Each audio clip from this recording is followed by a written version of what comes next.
My Gavan and Melanine, and well met indeed. I am Arakir Galadirthan, and welcome back to Age of Empires 2 Definitive Edition, as I bring you another wonderfully fun diplomacy game. We've had quite a few diplomacy games going on in the Order of the Swan now. One game yesterday lasting in-game 6.5 hours. Of which I won. But that one's sadly too long, I think, and it probably won't make an appearance. Also, it crashed halfway through and we had to reload it, so I think that might cause some problems. But diplomacy is kicking off and it's proving to be rife. Now, first of all, let me just say, I did say I was going to do Capture Age for the next one, so you could all take a view and decide whether you prefer Capture Age or the normal. But I can't get Capture Age to be recorded by NVIDIA, and it means I have to use Streamlabs. And I'm not wildly keen on that. And also, Capture Age doesn't let you play music in the background, and that really bothers me, because it means when nothing's happening, all you hear is the sound of villagers hammering away at stuff. And you don't get the gentle lull in the background, although I can turn the music up a little because it's on 5% at the moment. You don't get the slight, gentle delight of the music playing in the background, which we're now getting. The Britain's extended anthem is now playing.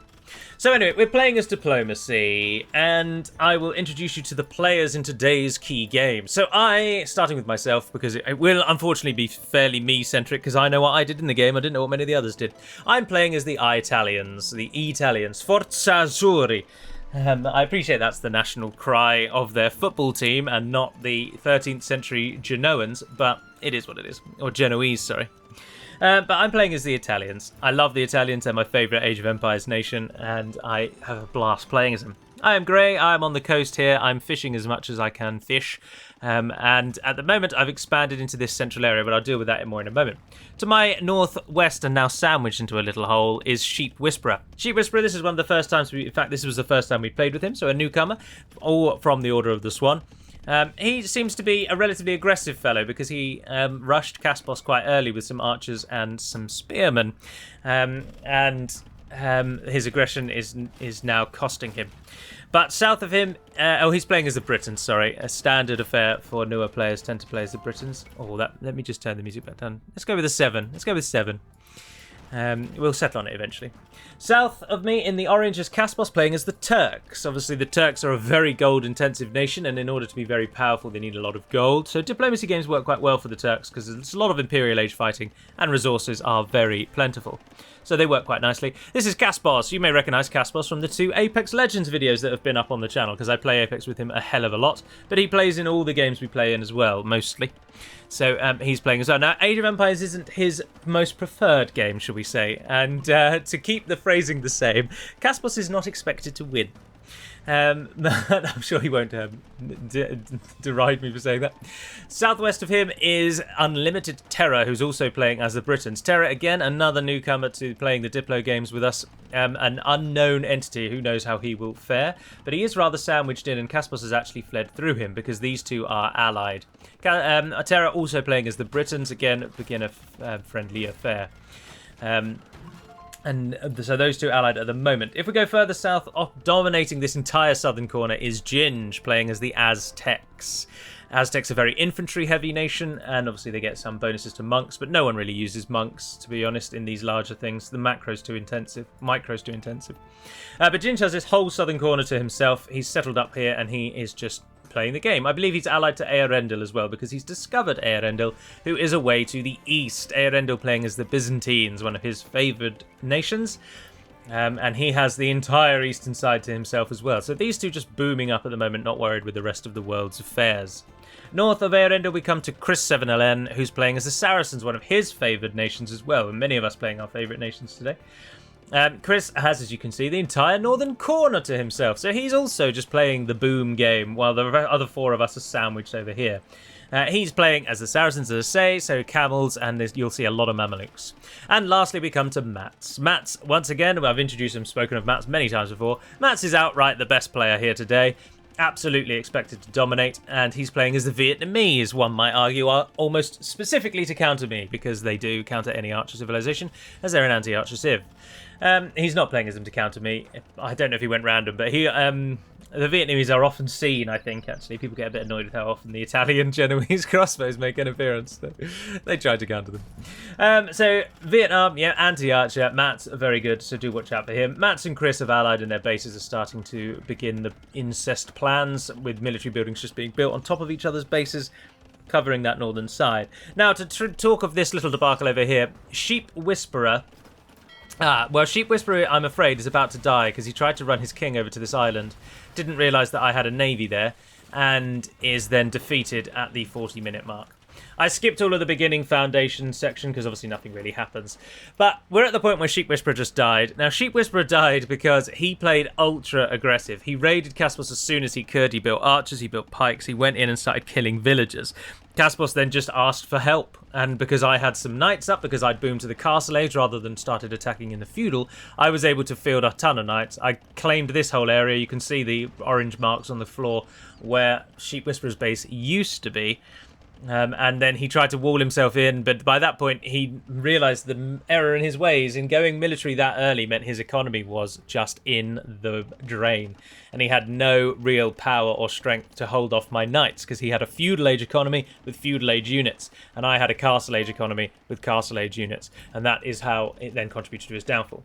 This is a regicide game again, so when the king dies, you die. And he tried to flee the king away, but he didn't scout. This is the sad thing. Well, I mean, he did, because I was attacking him, so I don't really know what happened. But I had navy there, and he tried to get the king to this island where he was building a castle, but he didn't get it past the ships, sadly. And so the king died in the sea on his way to the island. Always a sad time. So I then have opted to claim this island from Sheep Whisperer. I'm going to set up here. I'm going to build my defences and get moving. All the while, Mats has then started springing his attack. Generally speaking, when one player starts attacking someone, that's the cue for the other players to begin attacking. Mats knew that I was attacking Sheep Whisperer. He knew that I therefore had an army. He knew that attacking me was therefore not really a what we would call a bad move. Well, we wouldn't call it that. We'd call it a dick move. Let's just say the word. But because I've already attacked someone, it's fair game. So Mats goes for me. So I start building military on my eastern side. And those damned Rattan archers. Rattan archers are an arch unit that counters other arch units. So I'm going for knights to try and counter them, but Mats is better than me, and most of my knights die to the castles. Genoese move in, but as I've just mentioned, Rattan counter archers. I've then tried to set up cavaliers to save myself. My Trebs is firing back on his castles. And we do what we can. He's got a castle on the north there that's attacking me. At the moment, my king is in the town centre, and that's something that you may want to pay attention to as we move through this.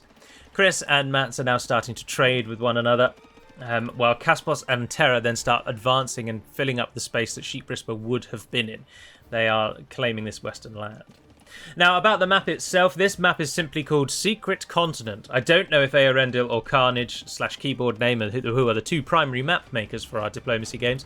I don't know if either of them made this map, but I don't think they did. I think this was taken from the modding workshop.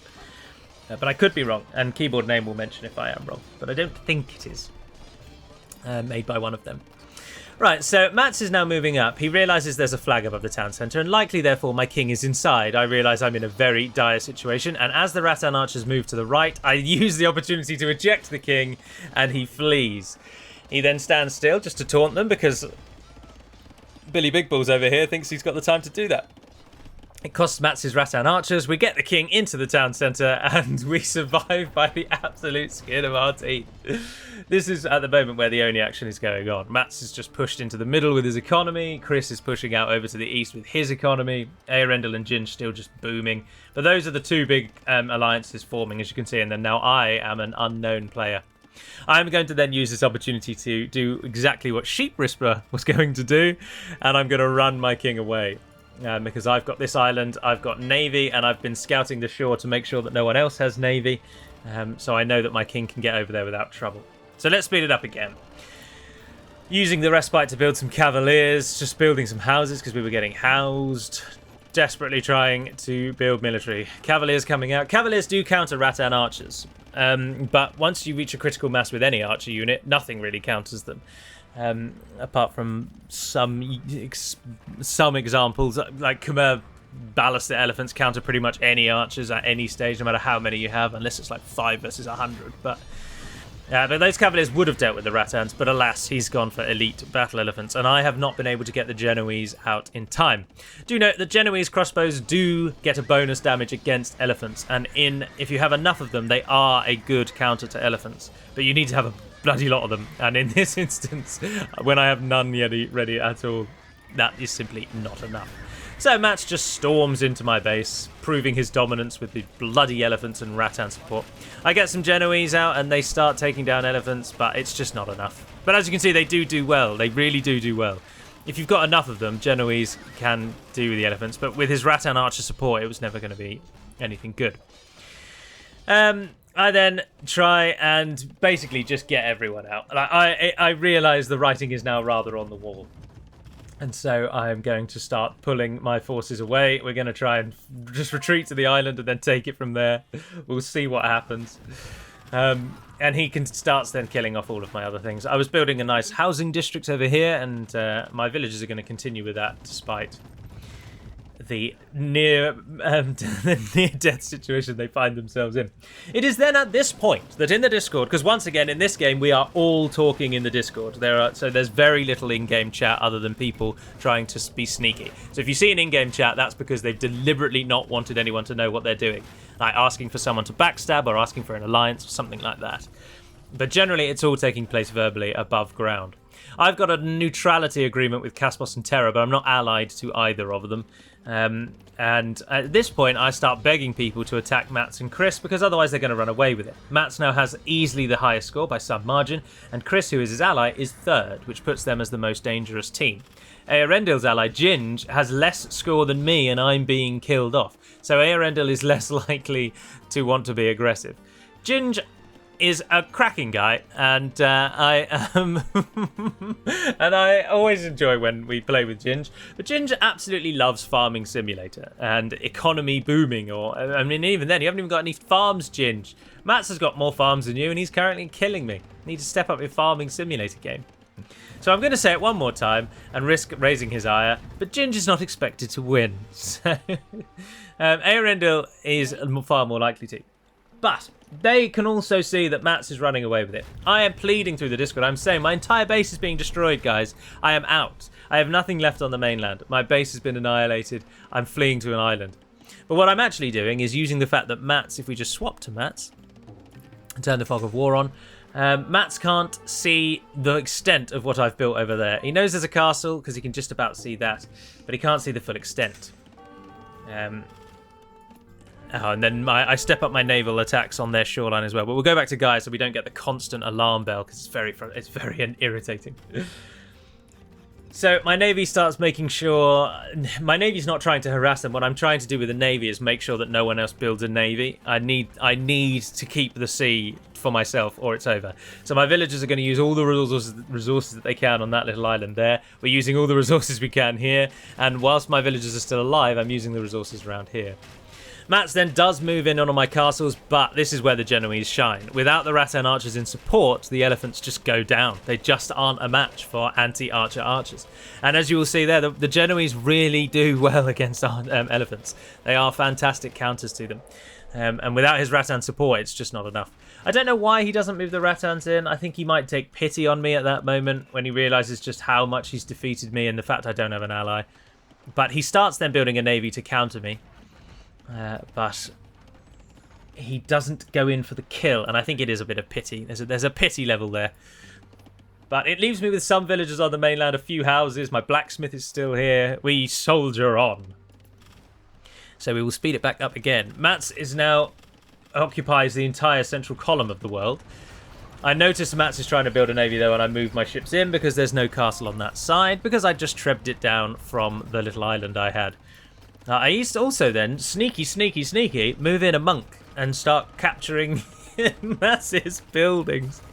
Oh, he deletes the market in time, but the monk takes the next one.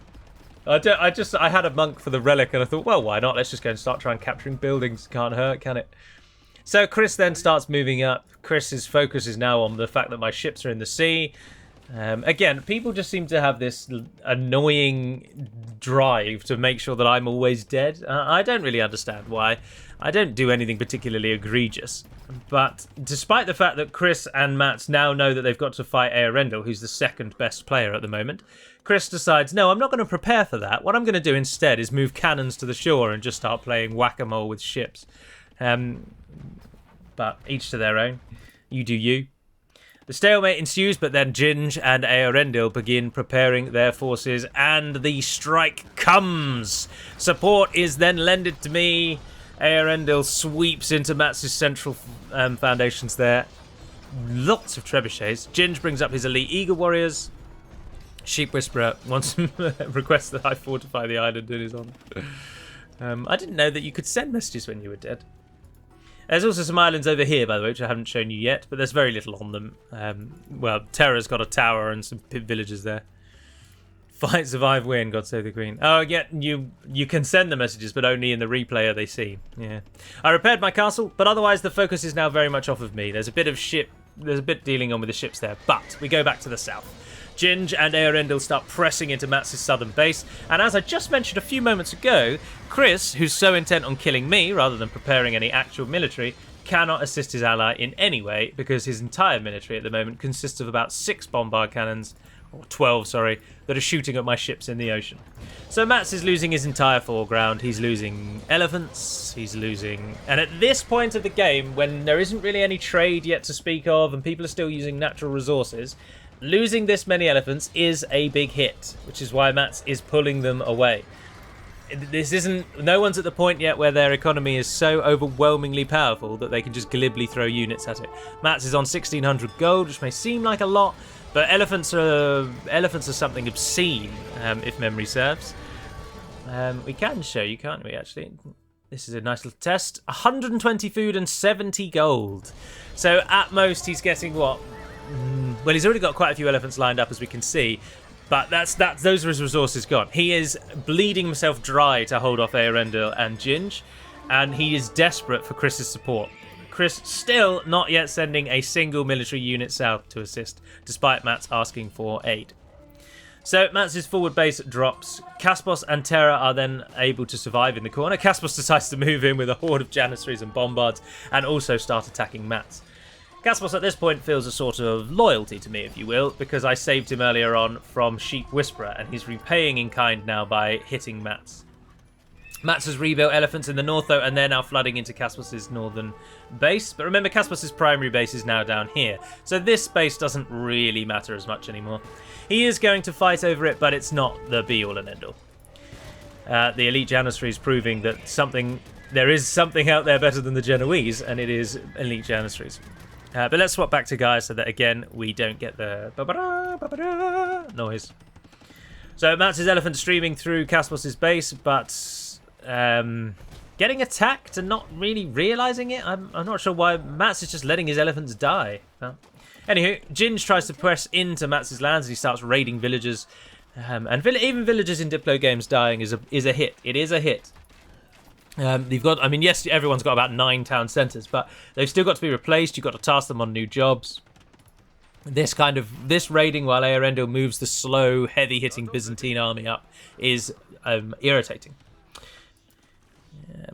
There's a little bit of flourishing trade there between Ginge and Terra. Interestingly, Ginge can't go beyond that tower because Kaspos will shoot him, so he's having to trade with these docks here. Meanwhile, I'm just still trying to survive. My king has been moved to a keep there rather than the little island over here for fear that someone might try and press over there and kill him. So I moved him back to the mainland. Otherwise, it's just navy.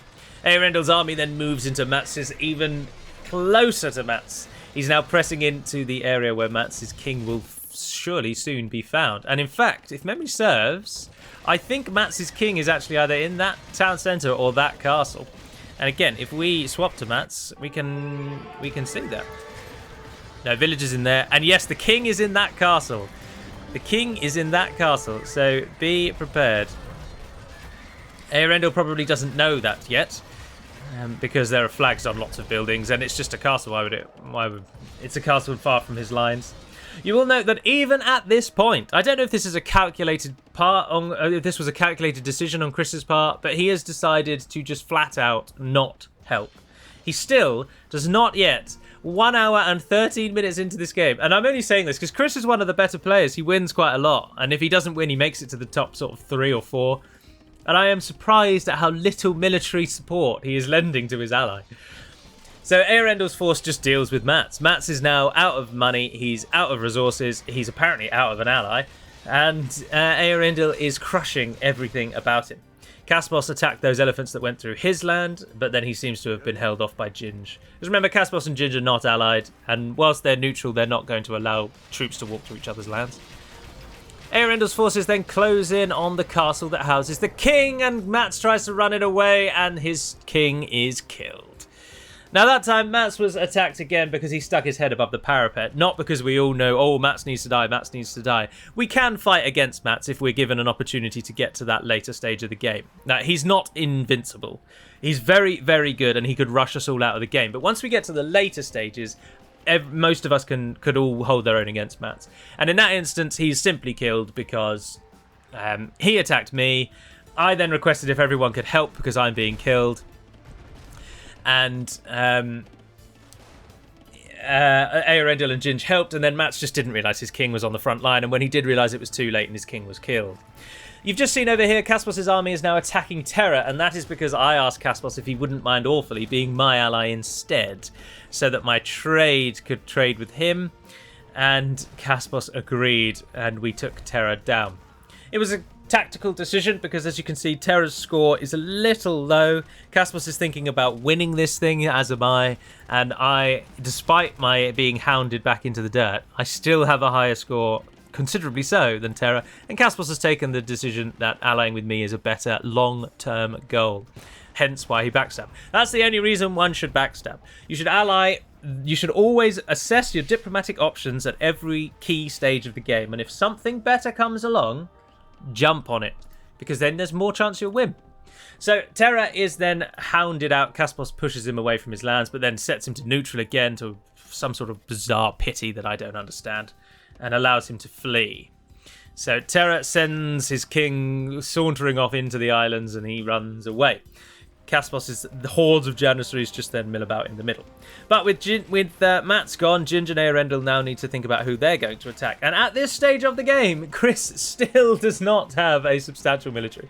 He's only just started training Mamelukes, and that was because I flooded those condottieri that you saw a moment ago into his base.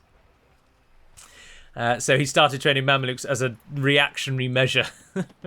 An hour and 20 minutes in, and he's just built his first true military. By this point, my villagers have cleared the northern island, as you can see, and Eärendil has now spread like a plague throughout the southern and eastern lands. Super Ginge in the west with the same format as well. So now they're just deciding who's going to do what, who's going to go where, and the decision is taken that Ginge and Eärendil will hit Caspos, rather than Chris, because Caspos and I are now the next allies, so you would just go down the chain. Let's leave that at time 6, because nothing's happening at the moment. Trade is now flourishing in the sea, with my ships going to and from past my lands. My king is now in that tower just there, which is a bit risky, but there he is. And Chris still just trying to check to see what's happening to his west. He's picking up the relics, but Eärendil and Ginge leaving him alone in the south down there. Right, let's leave it at times, whatever it is, 8, I think. Eärendil's army moves up to Caspos' line and begins attacking. Halberdiers hitting the outpost, and he leaves 2 to attack that house, but the rest, no, the rest will come with me. He floods into the base. Ginge does not take this opportunity to attack, and Caspos takes this opportunity to pull his troops out. And the Janissaries are massacred by the Aztec Eagle Warriors. Remember, Aztec Eagle Warriors get a massive attack boost. They do the most damage of the 3 Eagle Warriors. The Mayan one has extra HP, plus 40 HP in fact, and the Inca one has extra armor, 1 melee and 2 pierce armor more than the others. But arguably, the Aztec one is possibly the best because of how much damage it does. I do my best to try and assist Caspos here, and I start flooding Genoese down. The reason I start flooding Genoese down is because Eärendil absolutely loves cavalry, and despite being very good at this game, and knowing full well what Genoese do, he still tries to kill me with cavalry. And I think it's because he has a stubborn and bitter pride in cataphracts. He thinks that cataphracts are infallible and that they will kill everything. And he likes to tout he likes to profess and argue how good a counter to Genoese cataphracts are because they don't take bonus damage from the Genoese crossbows.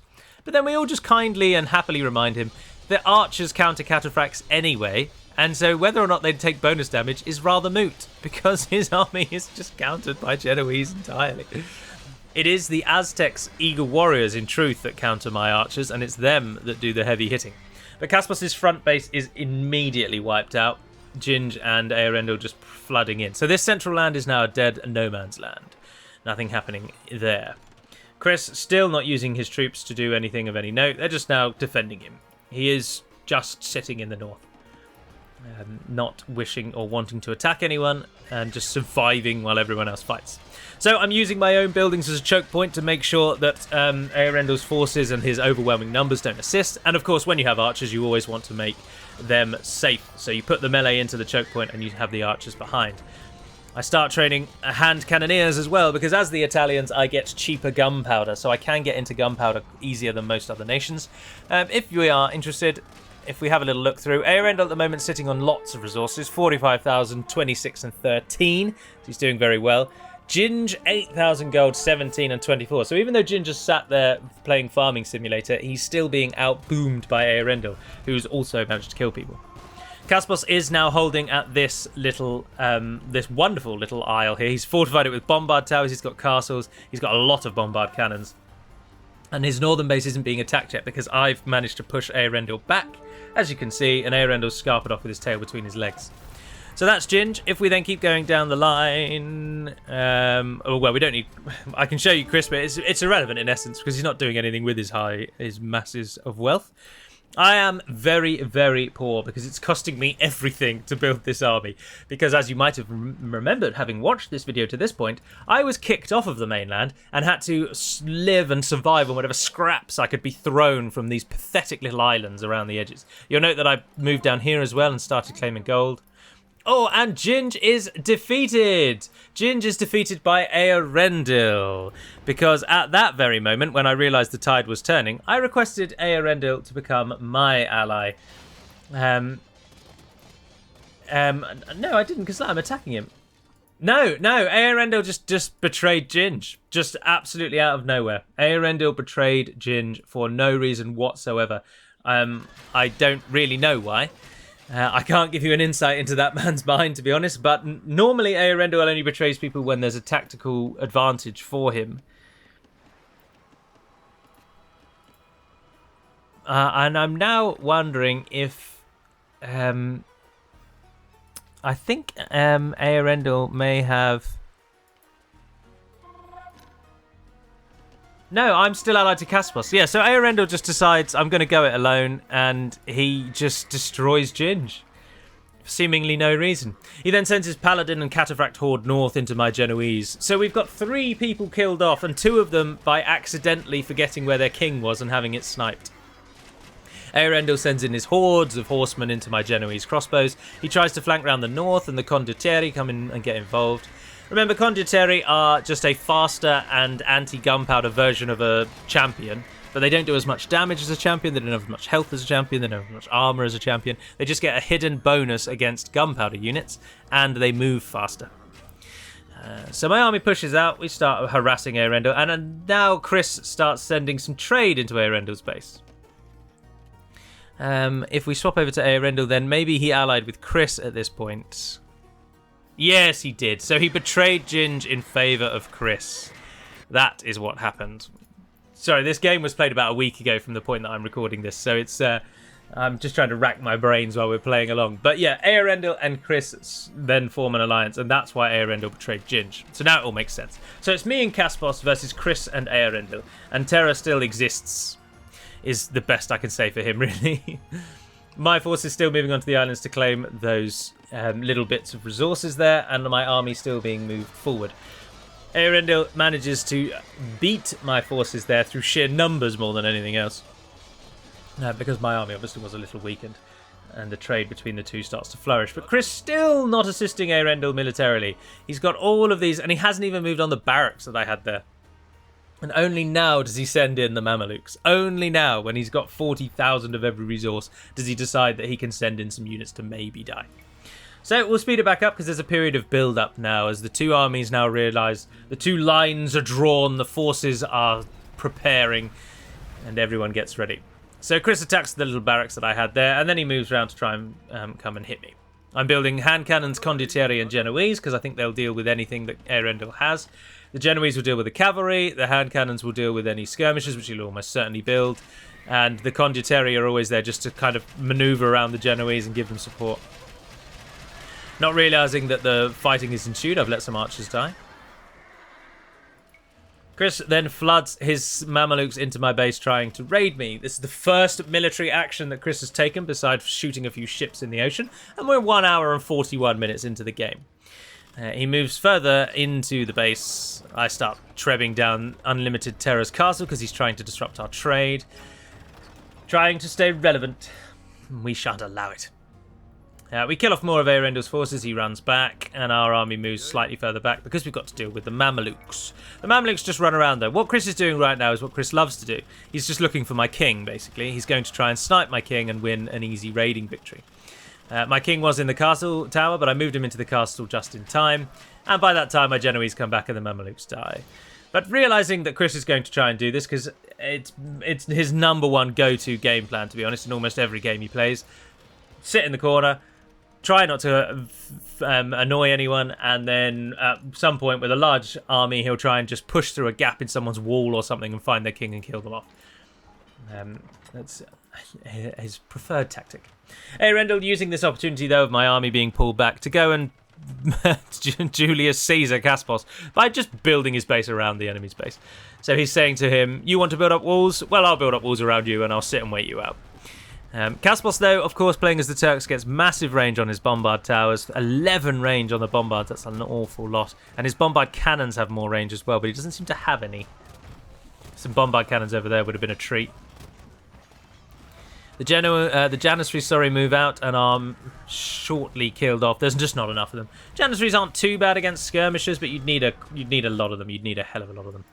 Chris comes in with more Mamelukes, but he's running directly into my army, and I've now moved the king away. He is now in that castle. I've used some trebs to take down Unlimited Terror's castle there, and I'm just now going to focus on getting Terror out of the game. Condottieri are going to board up the ships and head over to those islands. Chris indeed moves his Mamelukes in, but Mamelukes are countered by Genoese. Two reasons, really. Number one, they are cavalry and thus take bonus damage from the Genoese. And number two, they are essentially melee cavalry, but they're melee at range. And melee cavalry can be countered by archers if there are enough of them. But if Chris had more Mamelukes, using the obscene amount of wealth he has to actually build more, then he would beat the Genoese. Mamelukes are very, very difficult to kill. They are a real pain in the neck. But Chris is going to go and now start helping Eärendil, and he moves down here to assist him. Caspos, unfortunately, has had his walls broken, and I've rather abandoned him. I'm bringing my army down now, but it's a little bit too late, really. I think we can all see and agree that, because at the moment I'm more interested in killing off Terror. Something that I do that other players don't seem to do is I don't let people endure. So Terror was chased off to these islands. I then built a castle. He started giving me a bit of grief, so I'm going to finish him off. I don't let people just continue existing. Caspos' king is sadly defeated because he was in the town centre in the middle there. Apologies, we were looking over on the west. And that takes his entire base and army out. So it is now just me versus Eärendil and Chris. Chris has his small Mameluke army and Eärendil going heavy on what he's been the whole time. Paladins, cataphracts and skirmishers. I move my army up to start hitting Eärendil because we've got to do something, while my other army looks for and searches for Terror's king.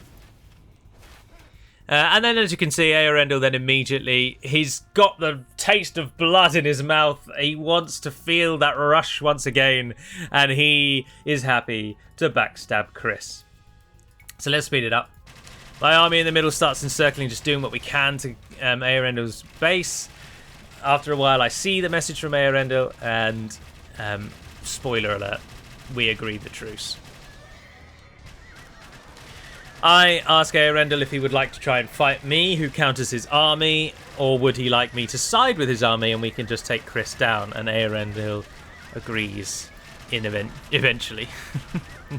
But not before he lets me just wipe out most of his army. There we go. Unlimited Terror's king was killed. He was in the boat in the corner. So I sent the navy down to finish him off. So Terror is now also gone. Chris starts trying to harass my little archery rangers here, but I think at this point we're verbally discussing backstabbing Chris. Eärendil brings in the rams to counter my archers, and that allows the troops to move in, and my army is killed off. So now it's very much... Eärendil is now just loves a backstab, and I'm playing on that to get him to do what I want. I'm trying to get Eärendil to dance to the sound of my fiddle. To dance to the sound of my flute. Chris moves in to raid me again. I've got Genoese being trained back at home because I saw that one coming. And they push the Mamluks off. We lose a couple of villagers, but nothing severe. I've got Condottieri running through, but it is at this point that Eärendil agrees to the betrayal and allows me and him to turn on Chris. So let's speed it up as the armies now move in. How is Chris going to hold us both off is the question. He's got an awful lot of mangonels there, well, 15 siege onagers, sorry. His fishing is rather depleted in that little lake. And Eärendil starts moving in. Now, this is where the Mamelukes will shine. They're very good against a lot of what Eärendil has. And Chris is going to use them in a hit-and-run tactic, as we can see. So he runs, stops, takes down a unit, runs, stops, takes down a unit. And that will kill off all of those cataphracts with minimal to no losses, I would have thought. But then the cataphracts do get the trample damage, so they're doing more damage to everything. Oh, no, that only affects infantry, doesn't it, actually?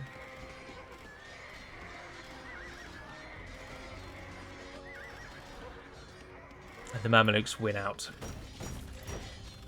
But the attention is drawn away and that southern castle is falling. Eärendil masses his forces then against the walls down here. Chris's king at the moment is in that castle behind the walls, behind those castles. That's why he's pulled all his military back here. My army moves forward on that northern side. I've got bombard cannons and 2 hordes of Genoese. And we just start taking the base out. Mamelukes start flooding out of those castles, and Eärendil's force is coming up from the south. The writing is rather on the wall, is it not? But it's damn fun anyway. It's nice that this one's a little bit shorter, so we haven't got an hours long video for this one. Maybe I will do the 6.5 hour long one, but in 2 parts. We'll see. See how much draw there is for it. The absolute slog fest that it was. My forces in the north, my condottieri moving in. If you're wondering why I'm calling them condottieri when it's condottiero, it's because condottiero is the singular and condottieri is the plural. And when there's more than one of them, they are therefore plural. The army in the north, though, dealing with it. Those Mamelukes would not be able to defeat those 120 Genoese. The Genoese counter them, and as good as the Mamelukes and the Genoese kind of counter each other. So whoever has more will win. That's the general rule of thumb there, really. The castles on the southern front have gone down. Eärendil then starts streaming into where my force is going. My condottieri have just been tasked, as you can see. There's a big wall of grey coming across the map. Their rally point's just been set in Chris's base. I bring my navy into support as well, and it just goes down. And this has all been facilitated because Eärendil loves to backstab. I only backstab when it is viable, when it means I will win, when it aligns me with a stronger ally, which increases my chances of winning.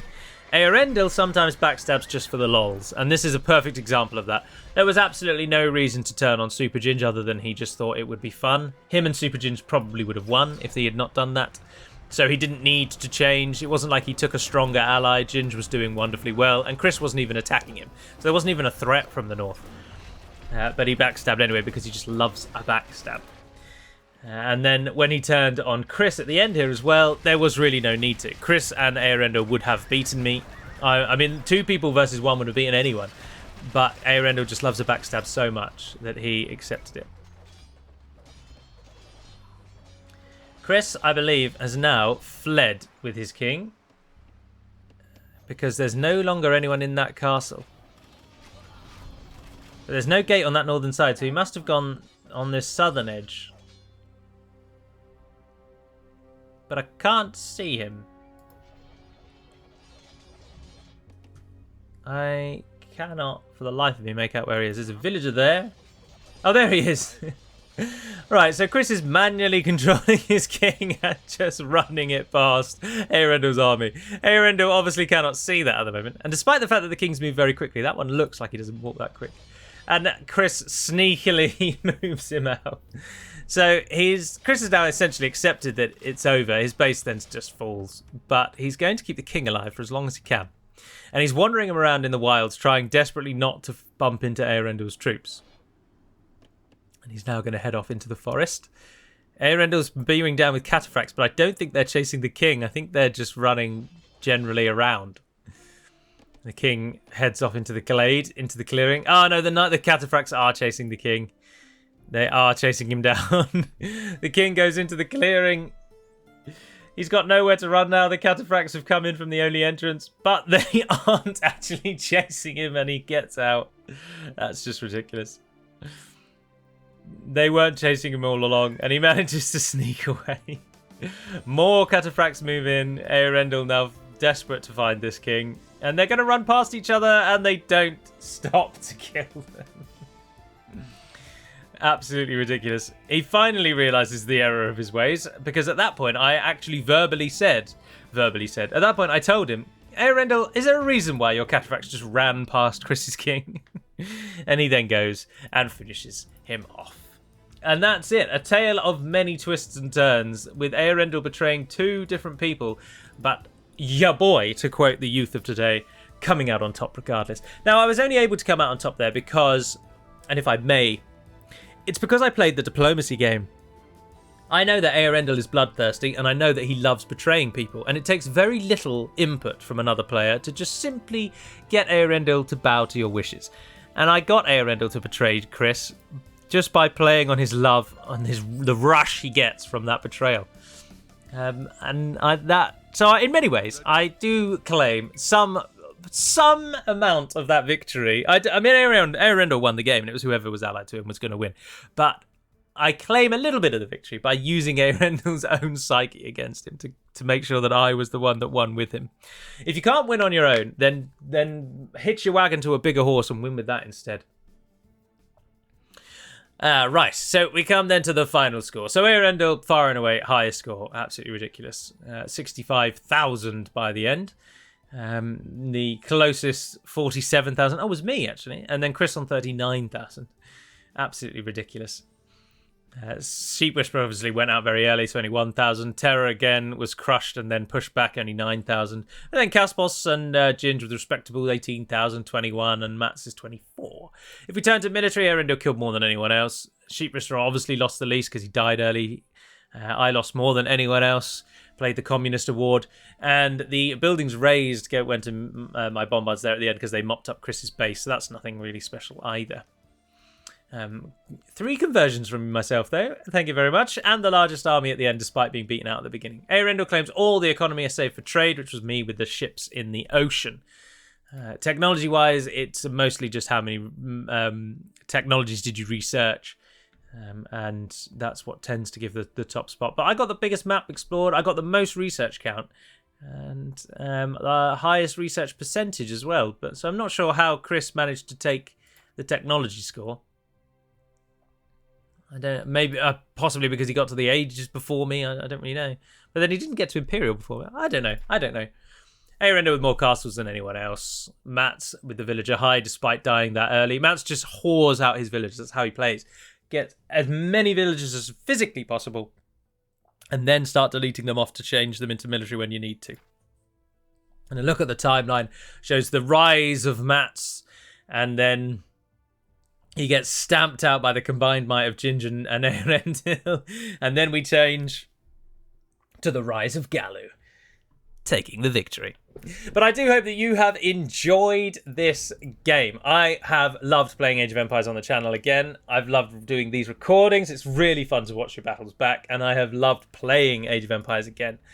The next one up, I think I'll probably use Carnage's new Middle-earth map, because that's a lovely little tie-in, isn't it? And I'll probably show off that diplomacy game, which we played yesterday from when I'm recording this. But until we speak again, dear friends, I hope you have a wonderful day. I hope you've enjoyed the video. And until the next one, Navar Naden Peramad Melunin, and farewell.